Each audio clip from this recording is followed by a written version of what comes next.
Can you win this rook? White is winning here, but you must find the best moves, and first off, there are two big things going on in this position. One, you have your own rook here that is currently being attacked by black's king, and secondly, you have a pawn where you are threatening to capture on g7 and promote very quickly. So the first decision you have here is which thing do you want to try and deal with first. Taking a look at if you're trying to move your rook to safety first, if you move it onto a random square, like let's say onto e6, the issue is black can capture on h6 here, at which point they will, or you can capture here, they will capture, and although you can keep taking their pawns, it's not going to give you a completely winning position, meaning this is still going to be a draw.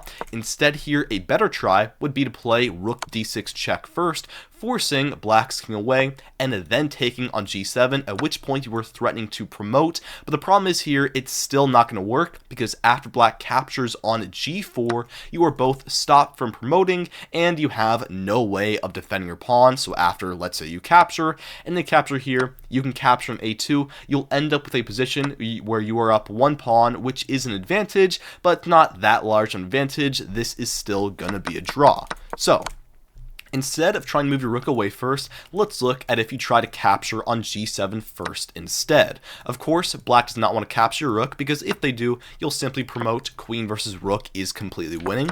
Instead, they will try rook takes on g4 once again to stop your pawn, but in this case, because their king is still on d7 and your pawn and their king are now aligned on the 7th rank, you have the fantastic move here, rook over to a6. Now, what is the point of this? Well, one, if black captures on g7, then you have rook to a7 check, skewering their king and the rook. They move, you capture, at which point you have won the rook and you are now just completely winning. So what else can black try here? They may see to try and get their king out of the way here. Let's say king over to e8 to try and get closer to your pawn, but here you then have rook to a8 check. Black plays king to f7, and although it looks like they're going to capture, here it doesn't matter. You can promote anyways, because we're going to get one big trade, and at the very end of the day, you have a c pawn that you can simply push, promote.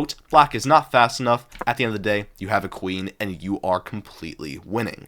Black really only has one last thing they can try to do, which is to instead go over to c7 to try and get to b7, at which point you would no longer be able to play the skewer, but here you have the nice move, rook up to a8, threatening to promote your pawn. Now black is forced to capture, at which point you now drop back to a7. Once again, you're going to get that skewer, they move, you capture, and you are now completely winning.